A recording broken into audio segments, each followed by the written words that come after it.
on a second. I need to see what's in those bags. Are you serious? These are my groceries. You can't just harass me while I'm at my house. Officer Scott Matthews had been with the Richmond Police Department for 14 years. And in those 14 years, he'd compiled a record that should have raised immediate concerns. 23 complaints, 19 of them involving African American citizens. A black executive in Riverside Estates, accused of breaking into his own home. An African American physician in Oak Manor, questioned about parking in his own driveway. A black professor in Hampton Hills, detained for jogging through his own neighborhood. Each one involved an African American resident in a predominantly white area. Each one followed the same script. Matthews couldn't believe black people belonged in these neighborhoods. Each complaint ended identically. Implicit bias training that Officer Matthews attended, but never let change anything. One Tuesday afternoon in Richmond, Virginia, his 14 years of racist assumptions collided with someone Matthews never expected. An African American woman with credentials that should have made him think twice. Someone who knew the law, knew her rights, and knew exactly what Officer Matthews was doing. And that confrontation would finally end Matthews' career, cost the city $1.2 million, and expose a department that had tolerated his pattern of racial profiling for nearly a decade and a half. Before we continue, where are you watching from? If this is your first time here, please hit that subscribe button. Stories like these need to be shared, and your support helps us bring more truth to light. An African American woman in her early 40s, Special Agent Keisha Langston, was unloading groceries from her Mercedes sedan in front of her home. Special Agent Langston wasn't just anyone. She was a 16-year veteran of the Federal Bureau of Investigation, assigned to the Richmond Field Office's Public Corruption Unit. She investigated corrupt officials, including police officers who violated civil rights. She'd just finished her shift and stopped at the market on her way home. Now, she was carrying bags from her trunk to her front door. The home she'd owned for 6 years in the Willow Creek subdivision. No crime, no trespassing, no suspicious behavior, just a woman bringing groceries into her own house. But Officer Matthews saw her through a lens warped by 14 years of unchecked racial bias. Couldn't imagine that an African American woman in this neighborhood, where homes averaged $485,000 and the population was 91% white, could actually live here. Couldn't accept that the black woman he was about to confront was a federal agent who'd investigated and helped prosecute officers just like him. Richmond, Virginia, a mid-sized city in the heart of the state, still navigating its complicated racial history. Willow Creek, a subdivision of manicured lawns, brick colonials, and two-car garages. Median home price, $485,000. Average household income, $142,000. The kind of place where luxury SUVs lined the driveways and homeowners associations enforced strict aesthetic standards. The neighborhood was 91% white.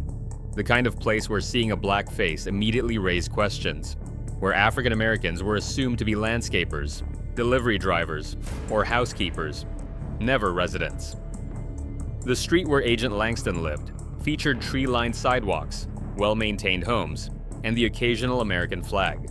Professional families, quiet streets, the American suburban dream. If you were white. It was 3:45 p.m. on a Tuesday afternoon in October. Clear skies, temperatures in the low 70s. Autumn leaves scattered across perfectly maintained yards. Children would be home from school soon. Special Agent Keisha Langston had been with the FBI for 16 years. 16 years of investigating corruption, pursuing justice, upholding the Constitution she'd sworn to protect. She'd graduated from Howard University magna cum laude, then earned her law degree from Georgetown. She'd been recruited by the FBI straight out of law school, completed training at Quantico, and worked her way up through financial crimes before landing in public corruption. Her colleagues called her relentless. Her supervisors called her exceptional. Even defense attorneys called her formidable. She believed in justice. She believed in accountability. She believed that the law applied equally to everyone, regardless of their position or their badge. But she also knew from both professional experience and personal reality that being black in America meant constantly proving you belonged. That racism didn't stop at federal badges or law degrees. that white people often saw the color before the credentials. That Tuesday afternoon, Keisha had wrapped up a case review at the field office. Nothing unusual, nothing exciting, just another day investigating public officials who abused their authority.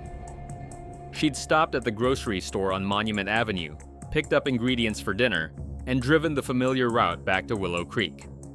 She pulled into her driveway, the same driveway she'd pulled into hundreds of times, and parked next to her husband's truck. He was still at work at the hospital. Her home was a brick colonial with white shutters. Nice, but not ostentatious.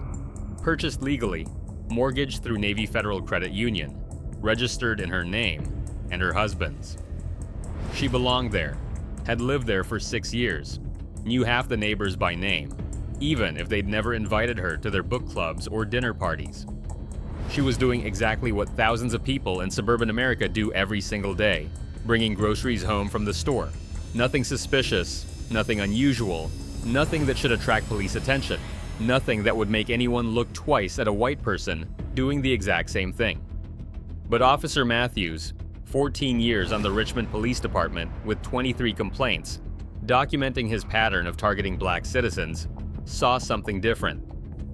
Scott Matthews had been with Richmond PD since his early 20s, fresh out of the police academy in 2009. He'd worked various patrol assignments over the years, but spent the last 8 years on patrol in the affluent West End neighborhoods. His supervisors kept him in these assignments despite his complaint history, because, in their words, he knows the area, residents feel safe with him, he's proactive. What they meant was that Matthews stopped every black person he saw, questioned African Americans about their presence, treated black citizens like suspects by default. 23 complaints in 14 years, 19 of them involving African American citizens. The pattern was unmistakable. 2016, a black financial advisor walking his dog in Windsor Farms.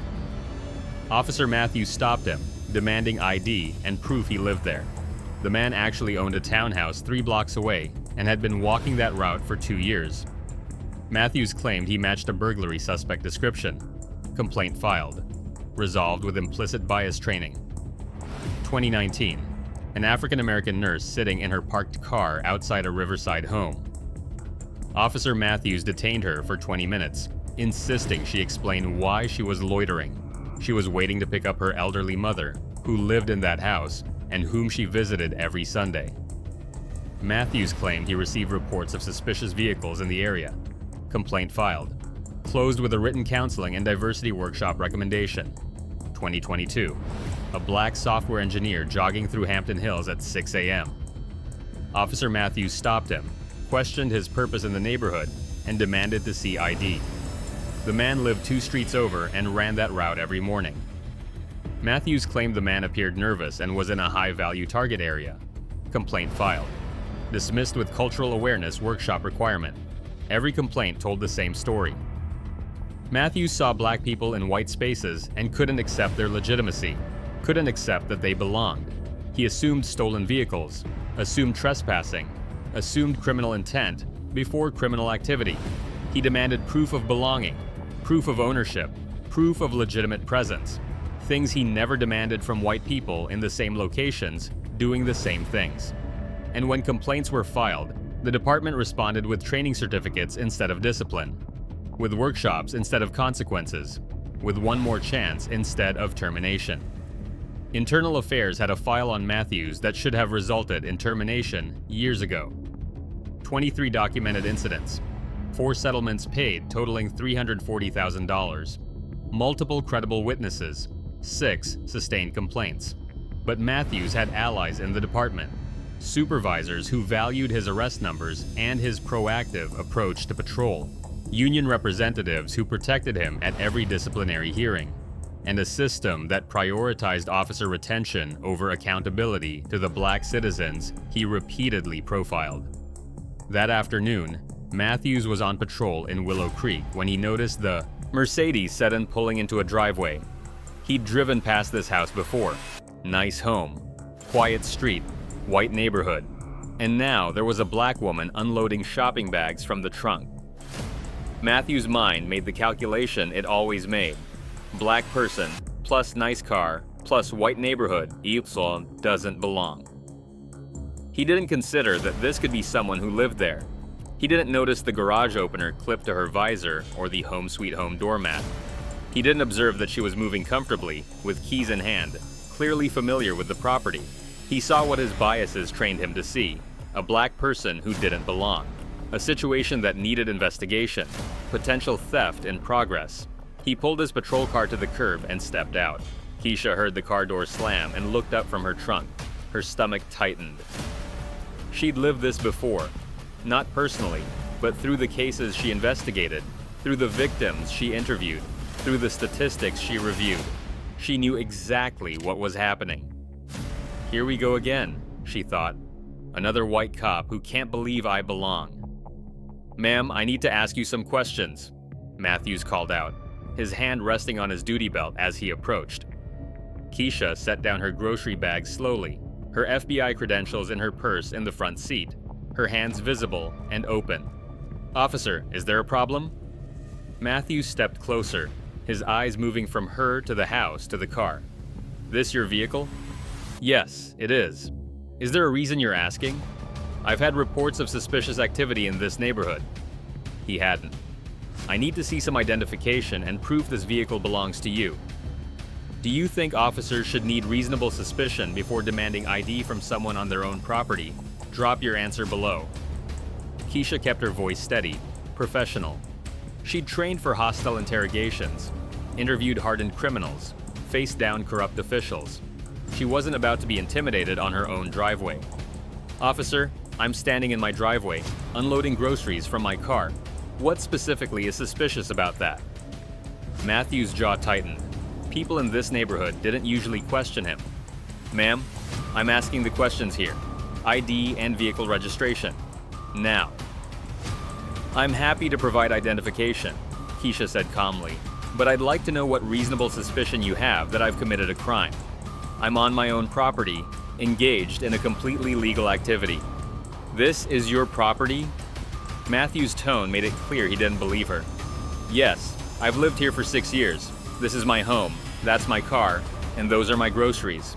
I'm Special Agent Keisha Langston with the Federal Bureau of Investigation, and I'd really like to know why you're detaining me on my own property. Matthews actually laughed. FBI? Ma'am, I'm going to need to see some real identification, not some story. Keisha felt the anger rising, but kept it in check. My credentials are in my purse in the front seat. I'm going to reach for them now. Slowly. Keep your hands where I can see them, Matthews ordered, his hand moving to his weapon. She moved deliberately, opened the passenger door, and retrieved her FBI credentials and identification. She held them out. Matthews took them, examined them with obvious skepticism, then actually pulled out his phone and photographed them. These could be fake, he muttered. They're not fake. You can call the Richmond field office to verify. The number is... I don't need you to tell me how to do my job, Matthews interrupted. I still need to see vehicle registration and proof you live here. Keisha retrieved the registration from her glove box. The vehicle was registered to her and her husband at this address, and pulled out her Virginia driver's license showing this exact address. Matthews examined them, then looked at the house, then back at her. This doesn't prove you didn't steal this vehicle. Officer Matthews, she read his nameplate. The registration shows my name at this address. My driver's license shows this address. My FBI credentials show my name. I've now provided 3 forms of identification, all consistent, all legitimate. On what basis are you continuing this detention? I have reasonable suspicion. Of what? Keisha cut him off, her prosecutor voice emerging. What specific, articulable facts give you reasonable suspicion that I've committed a crime?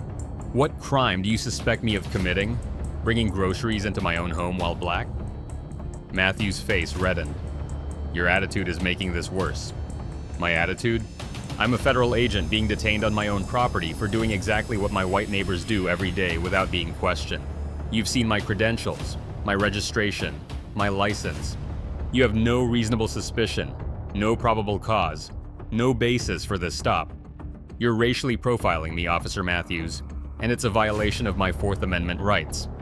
I'm trying to keep this neighborhood safe. From what? From me? from a black woman bringing groceries home? You wouldn't have stopped a white woman doing exactly what I'm doing. You know it. I know it. And when this gets reviewed, and it will be reviewed, everyone will know it. A neighbor across the street, an older white woman Keisha recognized as Mrs. Patterson, had come out onto her porch and was watching. Another neighbor, a white man in his 30s named David Chen, who'd always been friendly, walked over. "Officer, is there a problem? Agent Langston lives here. I've known her and her husband for years." Matthews barely glanced at him. "Sir, step back. This is police business." Police business? Chen looked at Keisha, then at Matthews, then at the groceries on the ground. "She's bringing in groceries. What's the issue?" "Sir, I said step back." Mrs. Patterson called out from her porch. "Officer, that's Keisha Langston. She and Dr. Langston. They have lived there for years. What on earth are you doing?" Matthews was about to respond when a second patrol car pulled up. Sergeant Linda Morrison stepped out, a 22-year veteran who'd worked with Matthews before and knew his history all too well. She approached quickly, taking in the scene. A professional black woman surrounded by grocery bags, holding FBI credentials. Matthews with his hand near his weapon. Neighbors watching and clearly confused. "Matthews, what's happening here?" "Suspicious person call, Sarge. I'm verifying." "Suspicious person call?" Morrison's tone was sharp. "Who called it in?" Matthews hesitated. I observed suspicious activity. You just said suspicious person call. Which is it?" Keisha spoke up, her voice steady and professional. "Sergeant, I'm Special Agent Keisha Langston, FBI, Richmond Field Office. I was unloading groceries from my vehicle, which is registered to me at this address, when Officer Matthews detained me. I've provided my FBI credentials, my driver's license showing this address, and my vehicle registration. I've also explained that I live here and have for 6 years. Officer Matthews has continued to detain me without reasonable suspicion or probable cause, and has suggested my federal credentials might be fake." Morrison took the credentials, examined them carefully, and pulled out her radio. She called it in, verifying the badge number with the FBI field office directly. The response came back quickly. "Affirmative. Special Agent Keisha Langston, currently assigned to Richmond Field Office, Public Corruption Unit." Morrison's expression hardened as she turned to Matthews. "Public Corruption Unit, Matthews. Do you know what they investigate?" Matthews said nothing. Morrison handed the credentials back to Keisha. "Agent Langston, I apologize. This stop was completely inappropriate. Sergeant, she matched..." Matthews started. "Matched what? A description of a woman bringing groceries into her own home? What crime did you observe? What reasonable suspicion did you have?" "She was in a high-value neighborhood. She lives in a high-value neighborhood, Matthews. It's her neighborhood, her home, her car, her property. What was your reasonable suspicion?" Matthews had no answer. By now, 4 neighbors had gathered, including Chen and Mrs. Patterson. Another neighbor, a black couple who'd moved in 2 years ago, stood watching from their yard with knowing expressions. Chen spoke up again. "Sergeant, I've known Agent Langston for 6 years. She and her husband are great neighbors. This is absolutely ridiculous." Mrs. Patterson added, "I don't know what Officer Matthews thought he was doing, but Keisha has every right to be here. This is her home." Morrison's radio crackled. "Sergeant Morrison, Captain Rodriguez is en route to your location. ETA 3 minutes. Morrison's expression said everything. She keyed her radio. "Copy that." She turned to Matthews. "Stay right there. Don't move." Within 3 minutes, a command vehicle pulled up. Captain Elena Rodriguez stepped out, a 19-year veteran who'd been pushing for Matthews' termination for 3 years and had been blocked by command staff reluctance and union protection. She took in the scene with one long look, a federal agent in front of her own home, grocery bags scattered on the driveway, an obvious, indefensible stop. Rodriguez listened to Morrison's briefing, examined Keisha's credentials personally, spoke with the witnesses, and then turned to Matthews with an expression of pure disgust. "Badge and weapon. Now." Matthews' face went pale. "Captain, I was just..." "Badge and weapon. Hand them over." "Captain, I had reasonable..." "You had nothing. No call, no crime, no reasonable suspicion, no probable cause. You detained a federal agent on her own property for the crime of being black in a white neighborhood. Badge. Weapon. Now. Matthews handed them over, his hands shaking. Rodriguez turned to Keisha. Special Agent Langston, on behalf of Richmond PD, I apologize. This was racial profiling. It was a violation of your rights. It was completely unacceptable. She paused. Officer Matthews will be placed on administrative leave effective immediately. But between you and me, his career is over. I've been trying to get him fired for 3 years. He's got 23 complaints, 19 involving African Americans in circumstances just like this. I'll be recommending immediate termination. If you choose to file a complaint or pursue legal action, and you should, the department will cooperate fully. This pattern needed to end years ago. Keisha looked at Matthews, then at Rodriguez, taking a moment to process the rage she'd been suppressing. Captain, I've been with the FBI for 16 years. I investigate public corruption. I've reviewed hundreds of civil rights cases, including police misconduct cases. I've testified in federal court about unlawful detention and racial profiling. She gestured at the scene.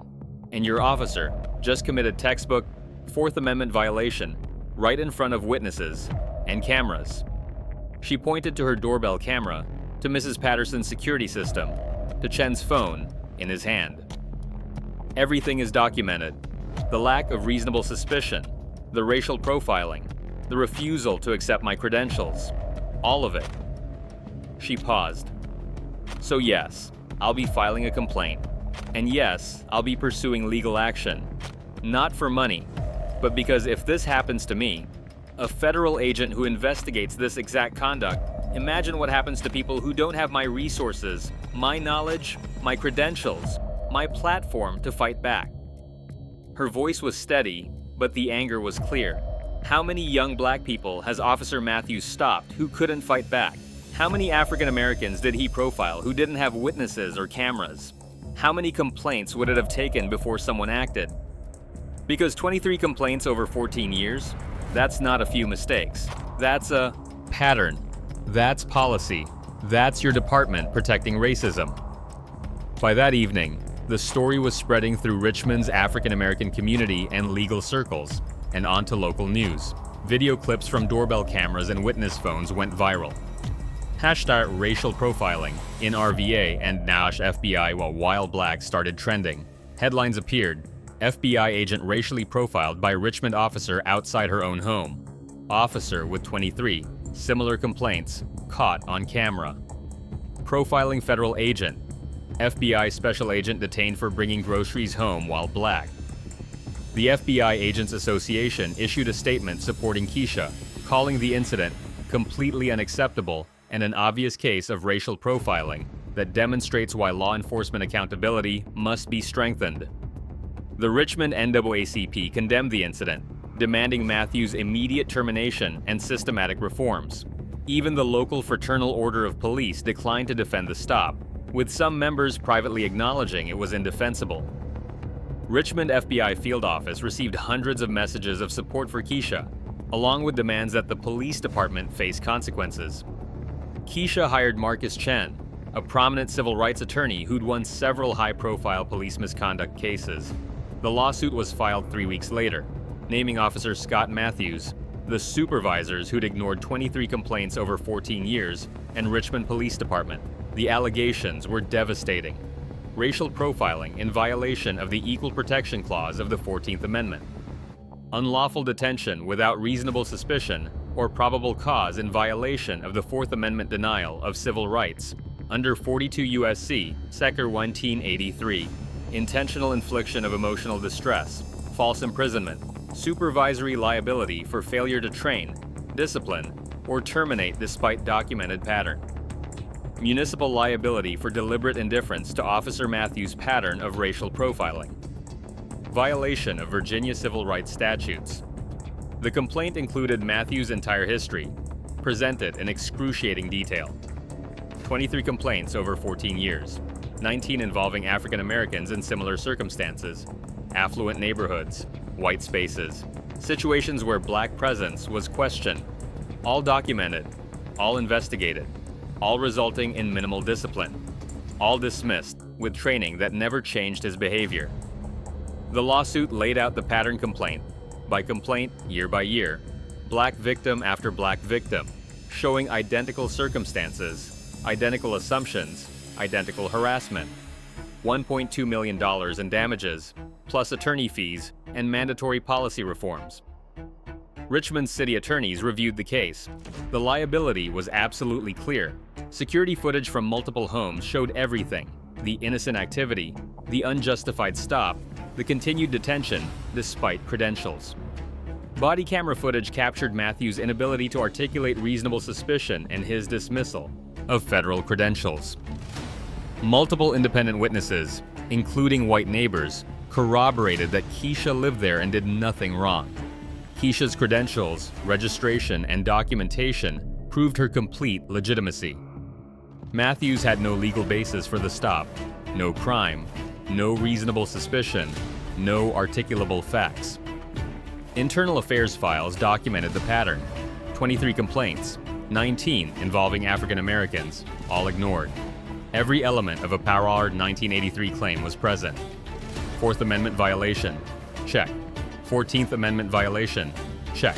Municipal liability for deliberate indifference, check. Qualified immunity, wouldn't apply given clear precedent against racial profiling. The city's risk assessment was brutal: go to trial and lose publicly, with a jury potentially awarding triple damages and an FBI agent as the plaintiff, or settle now and implement real reforms. The city settled 8 months later. $1.2 million was paid to Special Agent Keisha Langston, one of the largest settlements in Richmond history for racial profiling. Officer Scott Matthews was terminated 4 weeks after the incident. The union filed initial grievances, but withdrew them after reviewing the evidence and facing intense public pressure. The termination letter was comprehensive. Officer Matthews engaged in racial profiling, detaining a federal law enforcement agent based solely on race, without reasonable suspicion or probable cause. He violated department policy on constitutional policing, bias-free policing, and proper detention procedures. He has demonstrated a pattern over 14 years of similar conduct involving 23 complaints, 19 involving African Americans, indicating this was not isolated but persistent failure. His continued employment creates unacceptable liability for the city and violates the civil rights of citizens, particularly African American residents. The letter specifically cited the 19 prior complaints showing the same racial profiling pattern, noting that progressive discipline had completely failed to modify behavior. Employment terminated immediately without appeal rights due to the severity of constitutional violations. Matthews' name was entered into the National Decertification Index, preventing him from ever working in law enforcement again, anywhere in the country. His 14-year law enforcement career ended permanently. No pension enhancements, no retirement in good standing, no law enforcement work anywhere. Special Agent Keisha Langston testified before Richmond City Council 2 months after the incident at a packed hearing. Dozens of supporters filled the room, including FBI colleagues, civil rights activists, and community members. Local clergy and legal professionals attended. I'm a federal agent. I've dedicated 16 years to investigating corruption, pursuing justice, upholding the Constitution I swore to protect. I've lived and worked in this city for 16 years. I know my rights. I know the Constitution because I enforce it. I know what unlawful stops look like because I investigate them. I prosecute officials who violate civil rights. And Officer Matthews stopped me for bringing groceries into my home while black, for existing in my own neighborhood while African American. Her voice was controlled, but the emotion was breaking through. I was humiliated in front of my neighbors. I was treated like a criminal on my own property. I was detained for doing exactly what white residents do every day, without question. 23 complaints over 14 years, 19 involving African Americans. That's not bad luck. That's not mistakes. That's a pattern. That's policy. That's this department tolerating racism. She paused, looking at each council member. $1.2 million is what it cost to finally remove one officer who should have been fired after complaint 3. But money doesn't undo the humiliation of being treated like a suspect in my own driveway. It doesn't erase the message that my FBI badge doesn't matter if my skin is black. And it doesn't prevent the next officer with 23 complaints from doing the same thing to the next victim who can't fight back. This council needs to ask itself, why did it take 23 complaints? Why did it take a lawsuit? Why did it take a federal agent to finally get action? And what happened to all the victims before me who couldn't fight back? The chamber erupted in applause. Richmond PD announced reforms 6 months later under intense pressure. The chief acknowledged the system had failed and committed to preventing future incidents. New measures included automatic supervisory review after 3 complaints with similar patterns within 36 months. Mandatory termination proceedings after 4 sustained complaints involving racial profiling. Real-time flagging system for officers with patterns of stops involving racial disparities. Mandatory supervisor approval for any stop in affluent neighborhoods involving only suspicious person. Observations without specific criminal activity. Body camera footage. Review of 100% of stops involving minority citizens in predominantly white areas. Anti-racism training conducted by civil rights experts and victims of profiling, not police trainers. Command staff accountability. Supervisors who ignore patterns face discipline up to termination. Community Oversight Board with subpoena power to review complaint patterns. Quarterly public reporting of stops by officer, race, location, and outcome. Integration of National Decertification Index checks to prevent hiring officers terminated for profiling elsewhere. The police union initially opposed several reforms, particularly command staff accountability and the 4-complaint rule, but accepted them under overwhelming public pressure. Why do departments wait for the 23rd complaint instead of acting on the 3rd? Why does it take a lawsuit to implement common sense accountability? Comment your thoughts. Reforms to be fully implemented within 9 months, with progress reports every quarter. This wasn't about one afternoon. This wasn't about one stop. This was about a department that let Officer Scott Matthews profile black citizens for 14 years despite 23 documented complaints showing a clear pattern of racial profiling. The pattern was obvious from complaint 2. A black professional questioned in an upscale area. An African-American resident asked for proof in their own neighborhood. It was undeniable by complaint 10. Same story, different victim, same bias, different day, same assumptions, different location. But Richmond PD kept Matthews on patrol, kept assigning him to affluent white neighborhoods, kept ignoring the warnings, kept accepting the excuses until he finally profiled someone with the knowledge, resources, and federal authority to force accountability.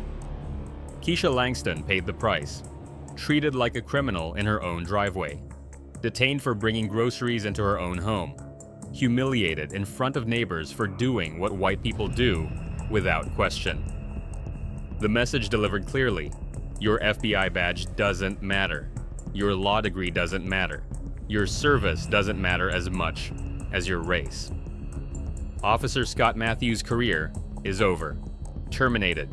Decertified. Barred from law enforcement permanently. That's consequence. The city paid $1.2 million.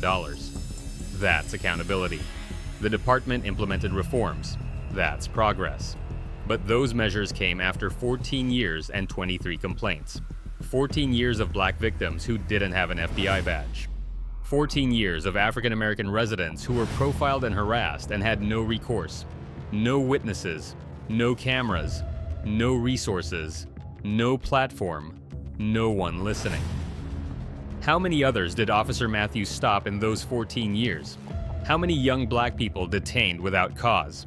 How many African American professionals questioned about belonging? How many residents humiliated who couldn't fight back? How many complaints never filed because victims knew nothing would change? The real question isn't why Officer Matthews did this. Racists will racist. The question is why the system let him keep doing it. Why do departments wait for complaint 23 instead of acting on complaint 3? Why do they recognize patterns after 19 similar incidents instead of stopping them after 5? Why do they prioritize protecting officers with documented racist patterns over protecting the black citizens those officers target? Why does it take a federal agent, someone with credentials and authority white people respect, to finally get accountability? Why do settlements come from taxpayer money while officers who cause them face no financial consequences. Because if we don't fix the system that kept Scott Matthews patrolling white neighborhoods for 14 years, if we don't address the culture that protected him despite the pattern, that valued his arrest stats over civil rights, that ignored black victims until a federal agent fought back, then we're just waiting for the next officer with 23 complaints, the next victim, the next black citizen who gets profiled for existing in the wrong neighborhood with the wrong skin color. This case represents thousands of others that never make news. Tens of thousands of black Americans profiled every year by officers who never face consequences. Millions of stops based on race, not crime. A system where being black is treated as reasonable suspicion. Comment if this should be federal law.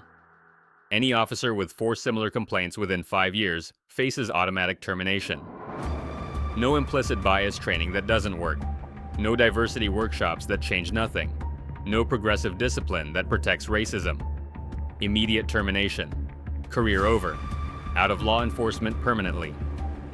And if you believe these stories matter, if you think 14 years of complaints should result in accountability before year 15, if you believe black professionals deserve the same presumption of belonging that white people get automatically, then hit that subscribe button.